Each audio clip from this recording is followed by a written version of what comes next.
Assalamualaikum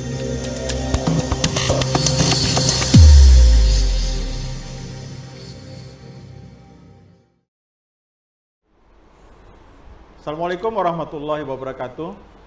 Sahabat Puskapu dimanapun berada, jumpa lagi bersama kami dari Pusat Kajian dan Advokasi Persaingan Usaha.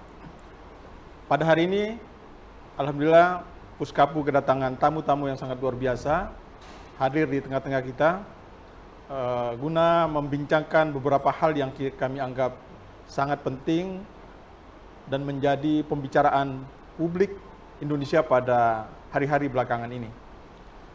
Tapi sebelum saya perkenalkan tamu-tamu saya pada hari ini, pada sore hari ini, tentu Puskapu ingin menyampaikan beberapa hal. Yang pertama bahwa Puskapu adalah sebuah lembaga yang konsen terhadap isu-isu persaingan usaha di Indonesia. Lebih-lebih kami ingin mengkonsentrasikan diri terkait dengan Undang-Undang 5 tahun 1999 tentang larangan monopoli dan praktek persaingan usaha tidak sehat di Indonesia. Maka dari itu, tentu dalam kiprah kami sehari-hari selalu bekerja sama dengan sebuah lembaga negara yang kami sering hadirkan, yaitu Komisi Pengawas Persaingan Usaha, yang tentu kita lihat beberapa waktu terakhir ini sangat konsentrasi terhadap isu persaingan usaha seperti yang kita lihat di banyak media nasional maupun bahkan di media internasional tentang kajian dan diskusi-diskusi terkait persaingan usaha di Indonesia. Pada kesempatan kali ini, Puskapu ingin menyampaikan atau ingin mengingatkan kepada kita kembali tentang visi Puskapu itu sebenarnya terwujudnya demokrasi ekonomi melalui persaingan usaha yang sehat di Indonesia. Kemudian tamu saya yang hadir pada hari ini ada 3 orang. Saya ingin perkenalkan masing-masing beliau. Yang pertama adalah Bapak Haji Muharram Nurdin. Beliau adalah Wakil Ketua DPRD Sulawesi Tengah, kemudian hadir juga Ketua Kadin Provinsi Sulawesi Tengah. Selamat sore, Assalamualaikum warahmatullahi wabarakatuh. Bapak Haji M. Nur Daeng Ramhatu. Ya. Kemudian ada juga hadir di tengah kami ini adalah Bapak Haji Ambodale. Beliau juga anggota DPRD Sulawesi Tengah. Seperti kita ketahui para sahabat Puskapu bahwa akhir-akhir ini isu yang sangat mengemuka itu tentang terjadinya bentrok pekerja tenaga kerja asing di perusahaan GNI yang ada di Morowali Utara, Provinsi Sulawesi Tengah. Maka kami coba ingin mengangkat tema sentral kami adalah tentang investasi dan sistem pertambangan, impact terhadap kesejahteraan masyarakat. Kemudian kami lihat tinjauan kasusnya itu adalah tentang kasus kerusuhan atau bentrok pada PT GNI di Morowali Utara. Mungkin yang pertama saya ingin mendapatkan semacam pandangan dari Bapak Ketua DPRD Sulawesi Tengah, Pak Haji Muharram. Kita lihat bahwa hari-hari terakhir ini adalah investasi di Indonesia begitu masif masuk ke Indonesia, bahkan oleh Menteri investasi itu ya, Pak Bahlil. Tahun 2022 itu, Bang, investasi yang masuk hampir 1.200 triliun. Dan lebih khusus di Provinsi Sulawesi Tengah ini menjadi sentral masuknya investasi luar biasa. Bagaimana menurut pandangan Pak Wakil Ketua tentang investasi yang masuk khususnya di Sulawesi Tengah? Ya, kalau data yang disampaikan memang bahwa investasi terbesar masuk di Indonesia itu kan nomor 1 di Jawa Tengah. Betul. Kemudian Sulawesi Tengah menjadi nomor 2. Nah, kalau seperti itu artinya memang ada banyak investasi yang masuk ke Sulawesi Tengah, terutama adalah untuk dari PMA ya, penanaman modal asing. Itu tapi semua ini kan investasi yang ekstraktif. Semua mengendalikan bagaimana mengelola mengeruk hasil bumi. Jadi semuanya ekstraktif. Betul. Dan itu terbatas, ada masa usianya. Nah ini menurut kami juga di satu sisi memang ada dampak positifnya, tetapi di sisi yang lain membawa dampak negatif yang tidak sedikit juga. Nah karena itu memang harus hati-hati melihat ini soal dampak dari kehadiran investasi. Tadi juga kita sudah menyampaikan bahwa secara umum DPRD itu tidak menolak. Bahkan kita welcome dengan investasi. Tetapi ada embel-embelnya. Investasi yang kita terima adalah investasi yang sesuai dengan komitmen negara kita, investasi yang mensejahterakan semua rakyat. Bukan investasi yang kemudian itu hanya menguntungkan segelintir orang. Investasi yang masuk sementara ini apakah ini dari pandangan legislatif ya, apakah memang belum berdampak terhadap masyarakat? Ya, fakta di lapangan bisa kita lihat bahwa kalau dari segi perkembangan ekonomi, pertumbuhan ekonomi memang agak bagus. Bahwa Sulawesi Tengah itu bisa 2 digit ya. Dengan banyaknya investasi yang masuk, maka pertumbuhan ekonomi Sulawesi Tengah itu ada 2 digit. Tetapi pertumbuhan ekonomi yang terjadi dengan 2 digit itu tidak linear dengan kesejahteraan masyarakat. Itu buktinya misalnya bisa kita lihat Morowali Utara itu berbatasan dengan Kabupaten Poso. Nah, 2 tahun terakhir ini, di mana masuknya investasi di Morowali itu, ternyata Poso mengalami pertumbuhan kemiskinan yang cukup drastis, tinggi dia. Ada gap antara... Jadi ada gap, jadi tidak linear antara pertumbuhan dengan bagaimana mengurangi kemiskinan. Itu artinya bahwa ada persoalan di dalam. Nah, tadi juga sudah saya sampaikan di PTJNI bahwa jangan dilihat ini bahwa ini masuknya penanaman modal asing ini kemudian itu ada persoalan lain, bahwa ternyata ada capital flight, dan itu sudah saya sampaikan di Kementerian Investasi bahwa ada peraturan-peraturan yang harus dirubah.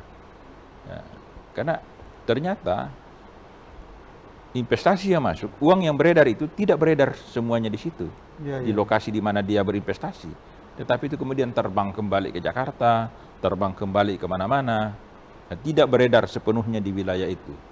Nah tadi saya lembaga ini kan bagaimana mengadvokasi persaingan usaha. Dan kita juga sudah sampaikan bahwa prakteknya ada monopoli. Kehadiran perusahaan ini ada monopoli di dalam.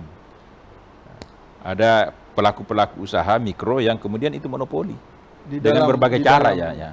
Perusahaan yang dengan sistem yang dia buat itu kemudian terjadi monopoli. Orang melakukan penyalur bahan makanan, katanya itu dibagi-bagi ke bumdes, tapi kan ternyata bumdes ini disuplai oleh orang-orang tertentu. Jadi yang orang tertentu itu satu orang aja gitu ya. Iya.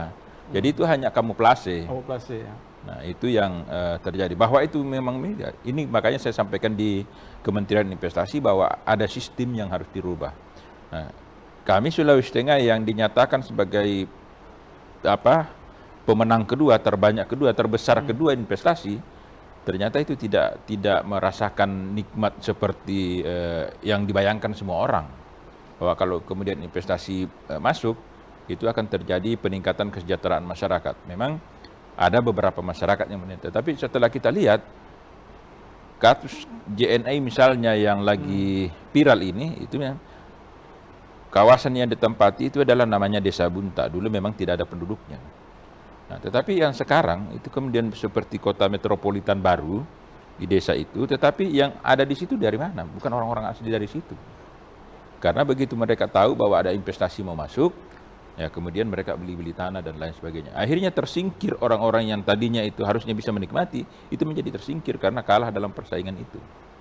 Nah ini yang saya sampaikan di Kementerian Investasi harus diperbaiki, bahwa kalau memang itu diplot sebagai sebuah kawasan industri, sebagai kawasan ekonomi, maka seharusnya ada ketentuan tidak boleh ada jual beli tanah dan lain sebagainya. Sehingga masyarakat lokal betul-betul bisa menikmati kehadiran investasi itu. Nah, tadi juga kita sudah sampaikan soal bagaimana rekrutmen tenaga kerja. Di Kementerian Investasi juga sudah saya sampaikan bahwa melibatkan tenaga masyarakat sekitar ikut menjadi pekerja nggak di situ gitu. Ada ketentuan bahwa prioritas untuk diterima bekerja itu harusnya masyarakat lokal yang punya KTP lokal. Apa yang terjadi? Ada makelar yang kemudian itu merubah KTP. Oh. Ya, orang-orang dari mana itu kemudian ber-KTP Morowali. Jadi saya sampaikan tadi kepada HRD dari PT JNI, kalau Bapak mau silakan shipping KTP di sana, pekerjaannya di sana, pasti ada 2 KTP-nya. KTP Sulawesi Selatan atau KTP Sulawesi Tenggara, tetapi juga dia punya KTP Morowali Utara. Karena ada syarat untuk menjadi prioritas pekerja, harus KTP isi itu di samping juga dari 2. Tapi kemudian supaya kita bisa cepat bekerja, mau tidak mau, ya kita harus ke calo. Nah, tadi juga saya terima informasi ternyata calo ini juga dibayar. Ada indikasi nggak calo yang ada di luar kemudian dia bersinergi dengan orang dalam misalnya? Ya bahkan tadi informasi yang kita terima orang dalam. Oh. Yang mengetahui kapan dibuka penerimaan, kan orang dalam. Nah, tadi ini disampaikan tadi, dan itu yang menyampaikan orang dari Morowali langsung yang menyampaikan bahwa ini ada HRD-nya yang main.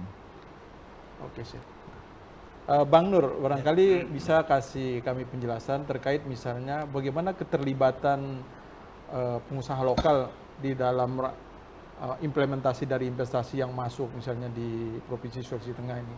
Kira-kira gimana menurut pandangan Kadin? Ya, terima kasih. Assalamualaikum warahmatullahi wabarakatuh. Yang pertama, kami dari Kamar Dagang dan Industri Provinsi Sulawesi Tengah sangat mengapresiasi, mendukung masuknya investasi di Sulawesi Tengah. Itu pasti. Kenapa kami sampaikan itu? Karena ini komitmen Kadin, bahwa Kadin adalah mitra strategis dari pemerintah yang diatur dalam Undang-Undang Nomor 1 Tahun 87. Nah sekarang kaitannya dengan apa yang disampaikan, apakah Kadin ini terlibat secara langsung di tingkat provinsi terhadap investasi asing yang masuk, secara maksimal itu tidak ada atau kurang sekali. Tapi di tingkat yang lebih tinggi itu terjadi komunikasi di Kadin nasional dengan PT-PT yang masuk di sana. Ya. Tetapi turunannya ke bawah itu yang agak tersumbat. Karena kenapa? Di 2 tempat kita bertemu, bahkan kemarin dan tadi, kita nanti tahu kalau ada masalah atau sudah terjadi komunikasi di sana apabila ada kejadian seperti ini. Nah, olehnya itu dalam hal kaitannya dengan persaingan usaha, yang dimaksud persaingan usaha itu kalau di tingkat bawah, yang jelas monopoli seperti beliau bilang tadi.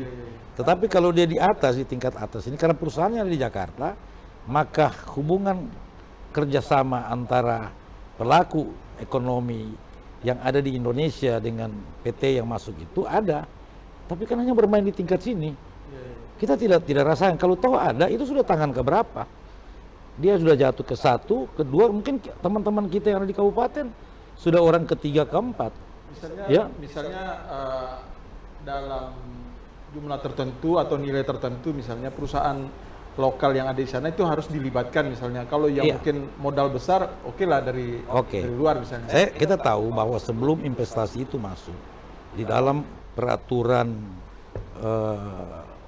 Menteri Investasi nomor 1 2002, kemudian Kepres nomor 11 2021, bahwa setiap investasi yang masuk itu melibatkan perusahaan atau pengusaha-pengusaha lokal di mana kejadian investasi itu ada. Itu harusnya begitu. Betul.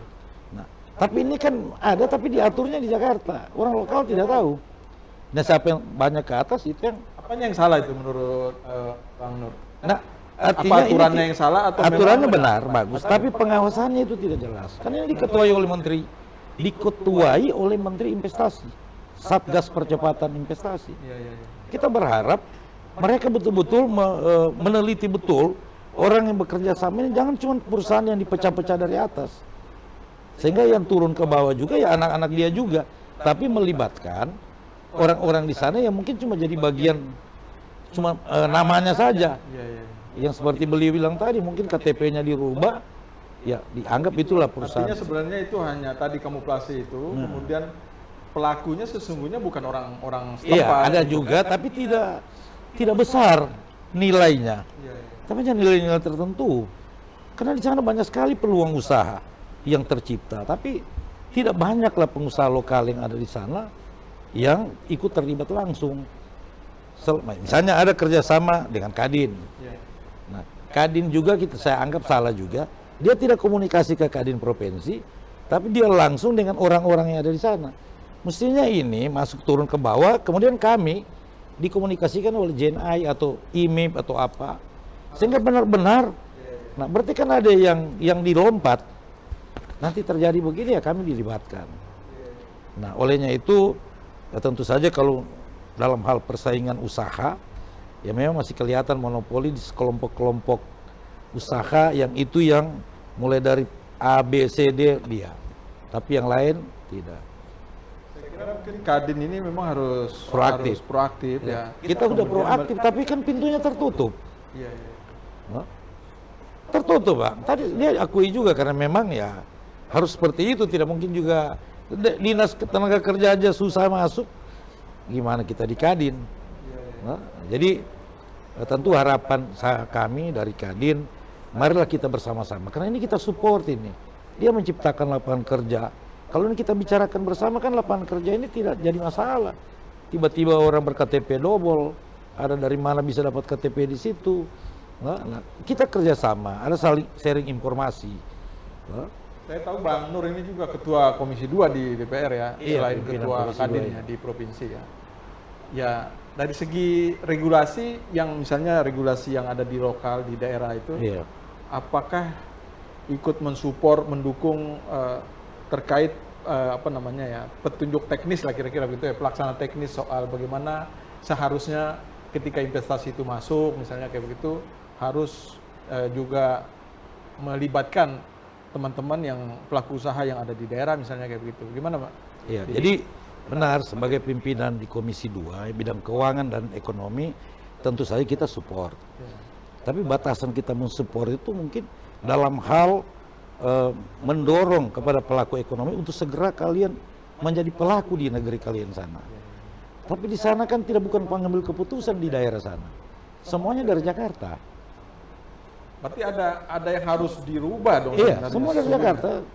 Saya kira Pak Ketua tahu, nggak ada kita bisa langsung ke perwakilan di sana, kita minta kasih sini, nggak bisa. Semua ke Jakarta. Nah ini yang mesti kita rubah. Iya, ya tidak juga menonton, tapi ya seperti itulah kejadiannya. Sehingga di dalam kaitannya pembahasan APBD katakan seperti itu. Kita dari pemerintah daerah, misalnya DPR, mendorong itu agar memberikan dana bagaimana pelaku ekonomi ini untuk didorong oleh dinas terkait untuk menjadi pengusaha yang profesional. Tapi toh mereka tidak dapat pintu masuk di sana. Jangankan kita, Pak, bupati aja nggak bisa masuk kalau tanpa izin dari Jakarta. Bahkan mungkin gubernur juga susah masuk kalau ada izin, bagaimana? Ketua DPR aja masuk nggak bisa masuk. Nah, olehnya itu sistem yang ada ini kalau bisa dipermudah lah supaya tidak ada masalah yang terjadi. Seperti itu. Ini seperti seolah-olah kayak gunung negara es dalam ya? negara. Negara dalam negara ya. Karena tadi penjelasan pertemuan, kalau mendengar dari HRD tadi seakan-akan mereka sudah berbuat semua. Tidak ada masalah, tidak ada yang salah. Tapi kan kalau tidak ada yang salah, kenapa terjadi kejadian? Nah, tapi terakhir kita diskusi panjang, beliau akan mencoba melihat perbaiki kembali. Ini hanya komunikasi yang tidak ada. Mereka sepertinya ya sudah diatur oleh kesepakatan di tingkat tinggi, tidak perlu ada lagi. Dia atur gaya negaranya di sana. No? Tentu saja saya kembali ke Kadin. Saya sebagai orang Kadin, saya mohon kepada PT apapun yang ada di sana. Mari kita berkomunikasi yang lancar dengan asosiasi yang diatur oleh Undang-Undang nomor 1 tahun 87. Jangan nanti ada masalah baru kami mau dihubungi. Kalau bisa mana pengusahanya mau dikasih masuk. Udah ribut, tinggal dapat sisanya di situ. Nah, kita maunya ya oke, kalau sudah begini mari kita mau bangun kembali bekerja sama. Kita juga tahu bahwa investasi ini menciptakan lapangan kerja. Itu kita akui luar biasa. Bahkan tadi beliau juga katanya melakukan pendidikan vokasi untuk tenaga-tenaga yang tidak terdidik menjadi paham. Itu baik, tapi dalam hal kesejahteraan ekonomi, uang itu tidak banyak berputar di sana, Pak. Bang, banyak di Jakarta ya. Di uangnya itu datang kan balik pulang ke Jakarta. Bagaimana? Sub kontraktornya kan semua anak, ya teman-teman kita juga di sini. Jadi artinya balik lagi. Ya kalau toh ada di sana ya pekerja-pekerja kasar. Seperti itu. Iya. Oke, makasih Bang Nur. Mungkin nanti kita bisa lagi. Kalau menurut pandangan Bang Ambo, terkait sebenarnya apa yang terjadi dengan bentrok itu kemudian bisa terjadi luar biasa seperti itu? Bang Ambo ini kan pernah jadi ketua DPR ya di Morowali itu. Sesungguhnya apa yang terjadi itu kok bisa kita melihat di sini itu seperti itu hanya puncak gunung es gitu. Tapi di bawah ini luar biasa yang terjadi antara tenaga kerja yang ada di sana. Gimana menurut Anda? Assalamualaikum warahmatullahi wabarakatuh.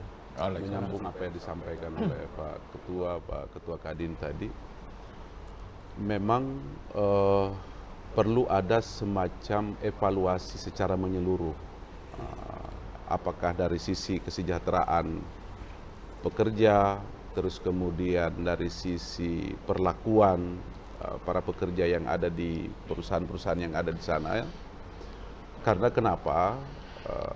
Karena memang kalaupun itu tidak ada yang terjadi, kalau misalnya seperti dikatakan bahwa itu semua sudah dilakukan, ya pasti kita yakin itu tidak akan yang terjadi seperti apa yang kemarin meledak di PT GNA ini.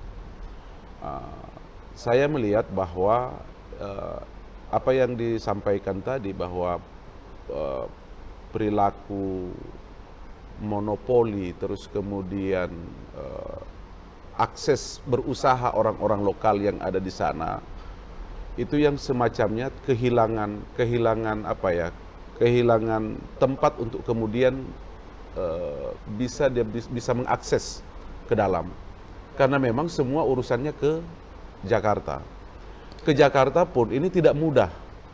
Ya, kalau misalnya mau ke ini saja tadi GNI, kita mau ke GNI secara kelembagaan ya, anggota DPRD mau bertemu, itu sangat sulit. Ya, harus dijadwal orang biasa ya. Terus kemudian jangankan kita bicara hal-hal yang besar. Hal-hal kecil saja, suplai bahan makanan, suplai bahan konstruksi, itu harus kemudian orang-orang lokal itu yang seperti yang sampaikan tadi itu sudah mendapat kesempatan, tapi sudah pada tangan ketiga, tangan keempat. Ya, artinya apa? Lagi-lagi bahwa ini ada kesepakatan yang kemungkinan itu terjadi di Jakarta ini. Ya, antara para pengusaha besar yang ada di Jakarta kemudian turun ke daerah. Nah, oleh karena itu saya berharap sebenarnya supaya ini tidak terjadi, karena investasi ini juga sangat kita butuhkan, karena memang secara nyata juga kita katakan bahwa efek domino ekonominya memang ada sih sebenarnya besar. Terus kemudian namun ini tidak menyeluruh. Ya, tidak menyeluruh. Terus kemudian bagaimana investasi yang ada di sana itu, para pengusaha-pengusaha yang masuk ke sana itu, supaya ada rasa memiliki, masyarakat itu merasa memiliki, masyarakat sekitar itu merasa memiliki, tentu harus diberi kesempatan dan ruang untuk berusaha sesuai profesinya. Nah, oleh karena itu saya kemungkinan ingin menawarkan, kalau misalnya ini bisa ya, karena ini kan ada Kadin. Ya. Tentu Kadin daerah lah yang kemudian tahu mana pelaku-pelaku usaha yang kemudian baik, yang kemudian mampu, tentu adalah Kadin daerah yang tahu. Maka itu bagaimana caranya supaya ini bisa diberdayakan, Kadin ini yang kemudian untuk menjadi mediator para teman-teman yang ada di daerah. Ya. Artinya kue pembangunan, kue investasi ini bisa merata, ya. Sehingga tidak ada semacam seolah-olah itu ini ada yang dapat kue lebih besar, kemudian tidak ada iri lah, kira-kira begitu. Ya. Karena seperti ada kesan bahwa ada sekelompok orang, teman-teman di Jakarta, mengatasnamakan, oh sudah saya representasi Kadin. Nah, dia yang ambil. Padahal dia nggak komunikasi, dia di kelompok dia aja yang turun ke sana. Ya, monopoli lagi di situ. Setahu Bang Nur ini memang ada semacam kesepakatan dengan Kadin secara kelembagaan di pusat? Ada, tapi kok itu tidak jalan. Jalan dari pihak PT yang ada itu memanggil orang-orang yang sudah rapat dengan dia, yang mereka mengatasnamakan Kadin. Mungkin dia juga pengurus Kadin, tapi tidak ada terkomunikasi dengan kami yang kami punya anggota jelas di sana. Yang ini harus dipakai. Kalau tidak memenuhi syarat ya silakan pinggirkan. Tapi dikomunikasikan ini barang. Jangan dia sudah mengatasnamakan Kadin, ya dia juga dan kelompoknya saja yang masuk di sana. Terus terang kita ini di Kadin bergabung di Sulawesi Tengah itu UMKM kita ini ratusan ribu. Di Morowali itu puluhan ribu di sana. Masa kalau ini kelembagaan kan kita bisa tawarkan. Ya. Paling tidak lewat dinas terkait, tolong bawa ini nama-nama. Artinya sebenarnya Kadin siap dong untuk Siap. apa namanya? Ya ini Sama saja putus komunikasinya. Salah satu contoh ya, misalnya suplai beras. Iya. Kan di Sulawesi Tengah itu banyak petani beras, Dan kita surplus di sana. surplus beras. Tapi kemudian beras ini tidak masuk dari daerah lain. Nah ini kan ada sebuah perlakuan yang kemudian dirasakan oleh masyarakat yang ada di Sulawesi Tengah, khususnya petani. Kok kita ini beras kita sama kualitasnya, terus kemudian ini tidak menjadi kebutuhan buat mereka. Nah, saya kira itu mungkin yang perlu dipikirkan. Nah, pemerintah daerah terus terang, saya pernah jadi ketua DPRD di sana, seolah-olah memang tidak berdaya ini. Kenapa? Karena semua seperti di GNI itu kan 11 IUP, itu semua dari pusat. Kita tidak punya kewenangan ini memproteksi itu. Nah, saya kira ini juga adalah bagaimana pemerintah pusat ini harus lebih arif kemudian untuk Maksudnya beliau ini 11 izin yang diperlukan satu IUP sudah kewenangan Jakarta, daerah nggak ada lagi, ya begitu ya? Ya. Berarti dari segi regulasi sebenarnya juga harus ada koreksi.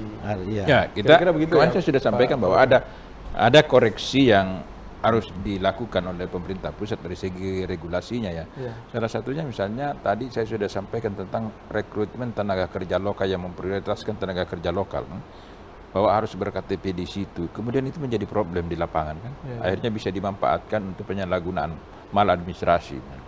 Nah, kemudian ada soal peraturan Kementerian Investasi yang harus mengajak pengusaha lokal sebagai mitra. Itu kemudian diterjemahkan karena ini penanaman modal asing. Kalau pengusaha lokal itu orang Indonesia itu pengusaha lokal. Iya, Kan harusnya diterjemahkan lebih ansi lagi bahwa yang dimaksud pengusaha lokal itu harus di daerah itu. Balik sampaikan yang dimaksud lokal di mana letak industri itu diolah sumber daya alam. Ini kan problemnya itu kemudian ditafsirkan seperti itu bahwa ya karena ini asing maka lokal itu Indonesia.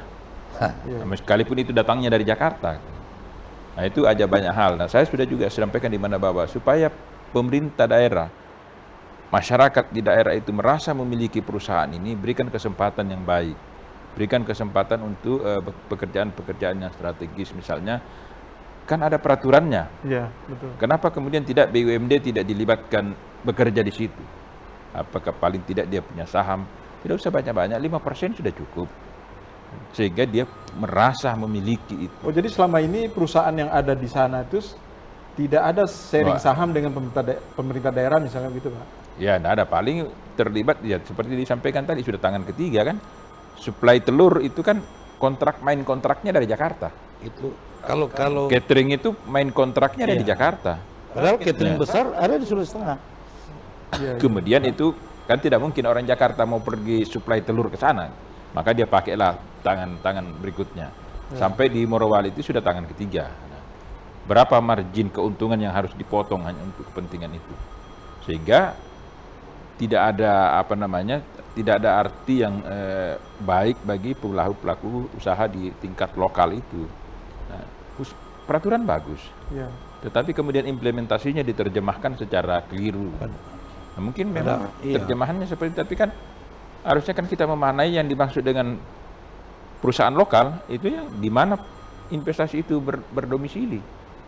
Nah itu yang kemudian tadi juga sudah kita sampaikan bahwa ini tidak sehat. Nah ini tidak sehat karena kemudian itu ya orang yang tahu informasi kan pasti orang Jakarta pertama yang tahu informasi kan. Bagaimana kita di daerah mau tahu informasi itu? Nah, apalagi khususnya ini PT JNI ini perusahaan yang sangat tertutup. Tadi juga sudah disampaikan, jangankan orang biasa, yang sekelas dinas tenaga kerja provinsi, itu tidak bisa mengakses data di situ. Nah, kita juga tadi sampaikan data ke mereka, tentang tenaga kerja asing juga berbeda.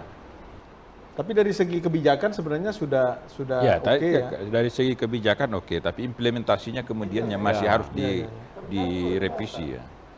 Mereka ini jangan hanya jangan mengurusi sampai ke hilir, sampai ke hal-hal yang kecil. Misalnya di areal konsesi izin izin kawasan itu kan untuk izin kawasan, bukan untuk izin misalnya galian non logam. Tapi apa yang terjadi? Mereka juga mengolah di dalam sehingga kesempatan orang di luar yang masyarakat sekitar ini sudah tidak ada. Jadi mereka juga produk batu split, produk pasir, dan itu di lingkaran mereka sehingga tidak ada kesempatan lagi untuk yang di luar. Nah, padahal masih banyak mungkin pengusaha-pengusaha lokal yang ada di sekitar situ yang perlu pemberdayaan. Walaupun mungkin tidak semua, tapi paling tidak ini ada berbagi rasa. Ya, saya kira seperti itu mungkin ya. Tentu tidak selesai satu hari ini. Ini kayaknya perlu ada kajian lebih detail lagi, lebih teknis lagi, sehingga nanti kami Puskapus siap mengadvokasi, kemudian apabila perlu misalnya ada semacam polisi kebijakan atau polisi paper dalam bentuk kayak begitu misalnya, sehingga bisa menjadi patokan pemerintah. Yang sesungguhnya banyak praktek yang terjadi itu mereka apakah sengaja menutup mata atau tidak kita nggak tahu, kayak kira-kira begitu ya. Tapi ini pembicaraan awal yang sangat baik, tentu ini akan terus dilanjutkan. Mungkin terakhir Bapak-bapak mungkin bisa memberikan closing statement bagaimana seharusnya ini ke depan kita perbaiki situasi dan kondisi yang ada di sana sehingga ini bisa dirasakan oleh sebagian besar masyarakat kita lah dengan adanya sumber daya alam yang sangat luar biasa di tanah air kita ini. Ya, saya menyampaikan bahwa kita itu sangat welcome dengan investasi, tetapi kemudian kita juga harus bisa diberi harapan yang baik hadirnya investasi. Prinsipnya bahwa masyarakat harus betul-betul menikmati investasi itu, bukan kemudian menjadi penonton di tempat di mana investasi itu berada. Terima kasih Pak Ketua Kadin. Terima kasih. Yang jelas investasi ini adalah peluang dan harapan bagi pelaku ekonomi di Sulawesi Tengah. Khususnya kami dari Kadin meminta lewat Menteri Maritim dan Investasi agar kesempatan kepada pelaku ekonomi daerah diberi ruang yang sesuai dengan kapasitas mereka. Karena banyak sekali regulasi yang keluar keberpihakan, tetapi implementasinya ke bawah tidak ada. Dan pintu yang paling bagus di Republik ini yang bisa menekan kepada para pelaku ekonomi itu Pak Luhut Binsar Panjaitan. Apa yang dia katakan itu jadi aturan. Dan itu pasti dipatuhi. Olehnya itu harapan Kadin agar pelaku ekonomi di daerah, lihat Pak Luhut dan Adinda Bahlil, agar benar-benar diberikan kesempatan kepada seluruh pelaku investasi asing yang masuk di Sulawesi Tengah. Seperti itu. Terima kasih Bang Nur. Ya, makasih. Kalau saya sih ingin menyampaikan bahwa kejadian kemarin yang ada terjadi di GNI ini, kita berharap sebenarnya ini tidak boleh terjadi.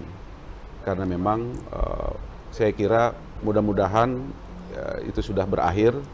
Terus kemudian bagaimana bisa pelaku usaha ini bisa membuka diri untuk lebih bisa berdialog dengan para serikat pekerja yang ada di sana. Terus kemudian juga bisa membuka diri dengan para pelaku-pelaku usaha mikro yang ada di Morowali dan Morowali Utara, khususnya di Sulawesi Tengah.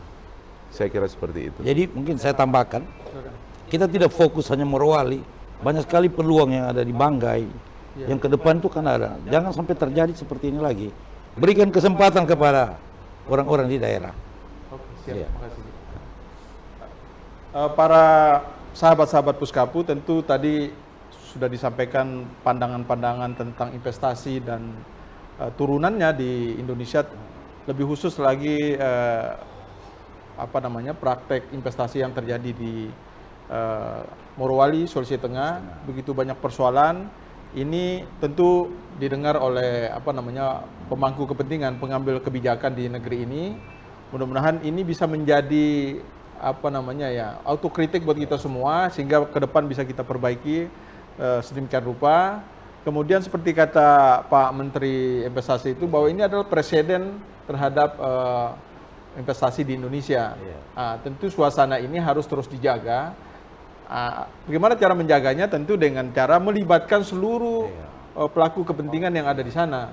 Ya, pemerintah daerah, kemudian DPRD, kemudian juga pelaku usaha mikro, UMKM, BUMDes dan seterusnya yang ada di sana. Mudah-mudahan ini bisa didengar dan kita berharap negara kita yang begitu kaya raya ini harus juga memberikan manfaat sebesar-besarnya untuk kemakmuran rakyat. Demikian yang bisa kita perbincangkan pada hari ini. Tentu ke depan Puskapu akan terus mengawal hal-hal yang bersifat monopoli terutama, kemudian praktek-praktek bisnis, praktek-praktek usaha yang tidak sehat yang terjadi di tengah-tengah masyarakat kita. Demikian kita sampaikan. Billahi taufiq wal hidayah. Wassalamualaikum warahmatullahi wabarakatuh. Terima kasih kepada semuanya.